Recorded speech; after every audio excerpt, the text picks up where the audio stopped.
Messaggio della Beata Vergine Maria. Alla sua amata figlia Luz de Maria. 4 luglio 2012. Amatissimi figli del mio cuore immacolato. Con quanta gioia vedo questa quantità di anime che si consacrano a mio figlio. E lo amano, vi benedico.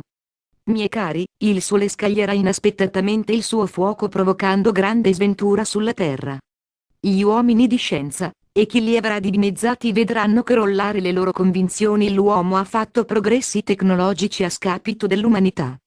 Gli stessi progressi tecnologici saranno la causa della distruzione, del dolore e delle epidemie.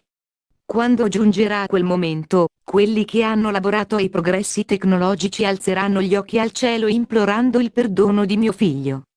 Non è che la scienza e la tecnologia avanzata siano cose negative, no, è l'uso che l'uomo ne ha fatto che arrecherà grande dolore all'umanità. Mio figlio mi ha inviata in pellegrinaggio per avvisare coloro che ai piedi della croce ho accolto nel mio cuore. Questa generazione, che sempre più lacera il mio cuore, fa continuamente sgorgare lacrime dai miei occhi, agendo talvolta come se non mi conoscesse, allontanandosi talmente da questa madre e soprattutto da mio figlio, da sembrare un'altra stirpe.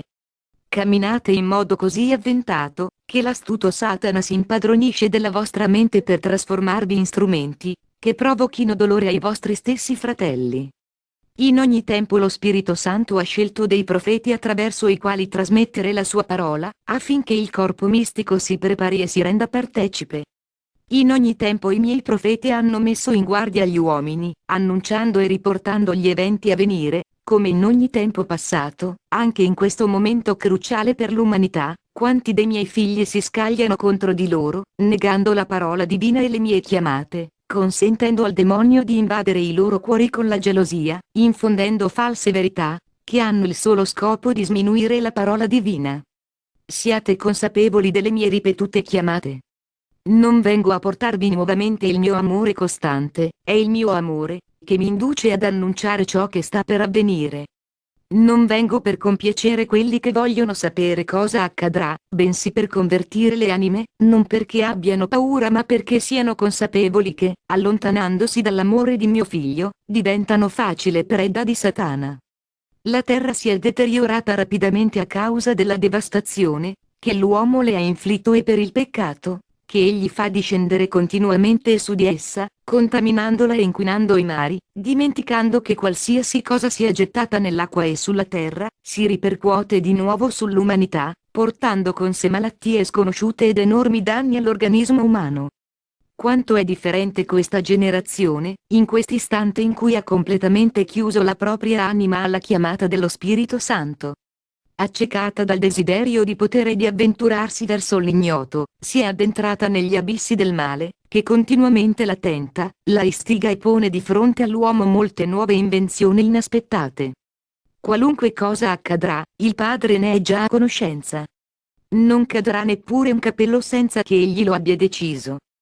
Come padre, egli si aspetta sempre il meglio dai suoi figli, ma poiché essi non rispondono adeguatamente, desidera salvare almeno il suo santo residuo. Mio figlio ha predisposto le sue legioni affinché accorrano ad aiutare i suoi fedeli. Quanto dolore sopraggiunge senza suscitare nemmeno la minima paura negli uomini. Al contrario, essi si affrettano verso il loro destino, sfidando mio figlio e la sua divina volontà e disprezzando questa loro madre. Siate voi, carissimi figli miei, creature che costantemente riparano i torti di chi disprezza mio figlio, siate consapevoli del futuro, e che l'istante è immediato, che non c'è più tempo. Cambiate completamente, date una svolta radicale al vostro agire, rimanete coscientemente uniti a mio figlio, pentendovi e intercedendo presso di lui per il dolore che questa generazione gli causa, una generazione dedita a ogni tipo di vizio. Gli ostacoli che vi impediscono di avvicinarvi a mio figlio, di ascoltare le mie chiamate e di amarmi sono troppi. E l'uomo è totalmente malnutrito nello spirito. Amati, che con fede e amore ascoltate la mia parola, intercedo per voi, ho bisogno di quella disposizione, di quella volontà per la quale lo Spirito Santo con il suo sacro fuoco vi colmi di saggezza e rafforzi in voi l'amore e la fede. Quante anime martiri soffrono in silenzio per il disprezzo verso mio figlio. Quante anime martiri sono crocefisse ogni giorno con mio figlio per espiare le colpe commesse contro il Padre Eterno. Siete così alieni dalla realtà spirituale, che quando vi dico che state combattendo una battaglia spirituale non capite le mie parole e continuate a essere sommersi dall'assurdità del peccato. Il demonio ha invaso la terra con i suoi seguaci ed essi, quando incontrano creature senza Dio, entrano in loro portando nuove occasioni di peccato. Quanto peccarono Sodoma e Gomorra, e quanto repentinamente soffrirono per questo?